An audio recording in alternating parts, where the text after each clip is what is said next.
ಗೋಕಾಕ್ ಭೇಟಿ ನೀಡಿದ್ರು. ಭೇಟಿ ನೀಡಿದ್ರ ವಿಶೇಷತೆ ಏನು ನೋಡ್ರಿ, ಮೊಟ್ಟ ಈ ಗೋಕಾಕ್ ಅಂತಂದ್ರೆ ತಾಯಿಯ ನಾನು ಜಾತ್ರೆಗೂ ಬಂದಿದ್ನಿ. ಅದಾದ್ಮೇಲೆ ತಂದೆ ಜಾತ್ರೆಗೆ ಬಂದಿದ್ರು.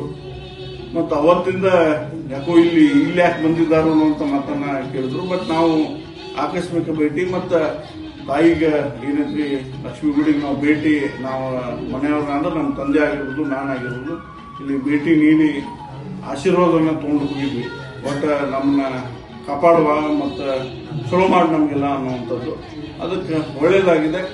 ಆ ತಾಯಿಗೆ ನಾನು ಒಂದು ನನ್ನ ಅರ್ಥ ಅಂದ್ರೆ ಒಳ್ಳೇದಾಗಿದ್ದಪ್ಪ, ಒಳ್ಳೇದು ಇದೇ ರೀತಿ ನಿನ್ನ ಆಶೀರ್ವಾದ ಇರಲಿ ತಾಯಿ ಅನ್ನುವಂತ ಬೇಡ್ಕೊಳ್ಳಿಕ್ಕೆ ನಾನು ಮತ್ತೊಮ್ಮೆ ಬಂದು ಬೇಡ್ಕೊಳ್ತೇನೆ. ಮತ್ತಿನ್ನ ಬರೇ ಗೋಕಾಕ್ ಭೇಟಿ ಜಾಸ್ತಿ ಆಗುತ್ತೆ, ಕಡಿಮೆ ಅಂತ ಆಗಂಗಿಲ್ಲ. ಅದೇನು ಯಾವುದೇ ಮತ್ತೆ ಏನು, ಯಾಕಂದ್ರೆ ಗೋಕಾಕ್ ಜನಾನ ಆಸೆ ಮಾಡಕತ್ತ, ನಾವೇನ್ ಬರ್ಬೇಕಂತಲ್ಲ, ಜನ ಆಸೆ ಮಾಡತ್ತಾರ. ಬರ್ರಿ ಮಾಡ್ರಿ, ನಿಮ್ ಸ್ಟೈಲು ಕೂಡ ನಮ್ಮಲ್ಲಿ ಬರ್ಲಿ.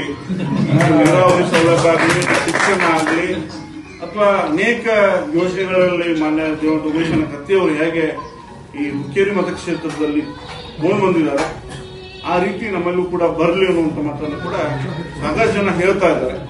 ಅದಕ್ಕೆ ಈಗ ಭೇಟಿ ಜಾಸ್ತಿ ಆಗುತ್ತೆ ಅನ್ನುವಂಥ ಮಾತನ್ನ ಈಗ ಗೋಕಾಕ್ ಸ್ಟೈಲ್ ಅನ್ನ ಗೋಕಾಕ್ ಜನರು ಹೋಗ್ತಾ ಇಲ್ಲ ಅನ್ನಂಗೆ ಆಯ್ತು ಸರ್. ಮತ್ತೆ ಅದನ್ನ ಮತ್ತೆ ಈಗ ಮಂದಿ ಹೇಳಾತಾರ ಅಂದ್ಮೇಲೆ ಅದು ಒಪ್ಪತ್ತಿಲ್ಲ ಅನ್ನುವಂಥ ಮಾತು. ಅದಕ್ಕೆ